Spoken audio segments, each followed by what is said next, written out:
एक बार की बात है, एक गांव में एक व्यक्ति रहता था जिसका नाम आरव था। आरव बहुत ही परेशान और दुखी था। उसके जीवन में कई समस्याएं थीं जिनका हल उसे नहीं मिल रहा था। एक दिन उसने सुना कि गौतम बुद्ध पास के वन में ध्यान कर रहे हैं। उसने सोचा कि शायद बुद्ध ही उसकी समस्याओं का समाधान कर सकते हैं। आरव ने वन की ओर रुख किया और जब वह बुद्ध के पास पहुंचा तो उसने देखा कि बुद्ध शांतिपूर्ण ध्यान में लीन थे। आरव उनके पास जाकर बैठ गया और अपनी समस्याओं के बारे में सोचने लगा। आरव ने थोड़ी देर के बाद हिम्मत जुटाई और बुद्ध से बोला, हे महान गुरु, मैं बहुत परेशान हूं। मेरे जीवन में बहुत सी समस्याएं हैं। कृपया मुझे इनका समाधान बताएं। बुद्ध ने अपनी आंखें खोलीं और एक हल्की मुस्कान के साथ आरव की ओर देखा। उन्होंने कहा, आरव, सबसे पहले शांत हो जाओ और अपनी सांसों पर ध्यान दो। आरव ने बुद्ध की बात मानी और धीरे धीरे शांत होने लगा। जब आरव पूरी तरह से शांत हो गया, बुद्ध ने कहा, आरव, जीवन में समस्याएं आना स्वाभाविक है, लेकिन उनके बारे में सही दृष्टिकोण अपनाना महत्वपूर्ण है।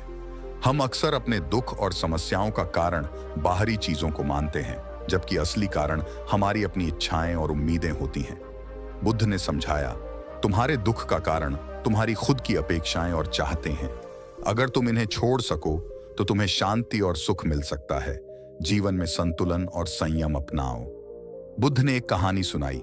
एक समय की बात है, एक राजा था जो हमेशा दुखी रहता था। उसने सब कुछ किया, लेकिन उसे कभी सच्चा सुख नहीं मिला।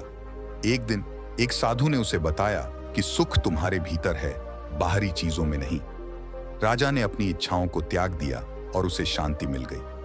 आरव ने बुद्ध की बातें ध्यान से सुनी और सोचने लगा कि वास्तव में उसका दुख उसकी अपनी इच्छाओं और अपेक्षाओं का परिणाम है।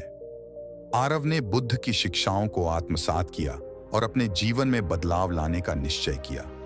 उसने अपनी इच्छाओं और अपेक्षाओं को छोड़कर जीवन को सरल और संतुलित रूप से जीने का संकल्प लिया। धीरे धीरे उसने देखा कि उसकी परेशानियां कम हो रही हैं और उसे सच्ची शांति और खुशी मिल रही है। बुद्ध ने मुस्कुराते हुए कहा, स्मरण रहे आरव, सच्ची शांति तुम्हारे भीतर है। इसे खोजने के लिए बाहरी चीजों का सहारा मत लो। आरव ने बुद्ध को धन्यवाद दिया और कहा, हे महान गुरु, आपने मेरी आंखें खोल दी। अब मैं समझ गया हूं कि सच्चा सुख और शांति मेरे भीतर ही है। बुद्ध ने मुस्कुराते हुए आरव को आशीर्वाद दिया और कहा, जाओ और अपनी नई समझ को अपने जीवन में उतारो। हर दिन ध्यान करो और अपनी आत्मा की शांति को बनाए रखो। आरव ने बुद्ध के चरणों में सिर झुकाया और विदा लिया। वह अपने गांव वापस लौटा और एक नए दृष्टिकोण के साथ अपना जीवन जीने लगा। इस प्रकार गौतम बुद्ध की शिक्षाएं आरव के जीवन में एक नई रोशनी बनकर आईं और उसे शांति और सुख का मार्ग दिखाया। दोस्तों, अगर ये वीडियो आपको पसंद आई हो तो वीडियो को लाइक एंड चैनल को सब्सक्राइब जरूर कर देना, जिससे आपको इस तरह की वीडियो सबसे पहले मिले। धन्यवाद।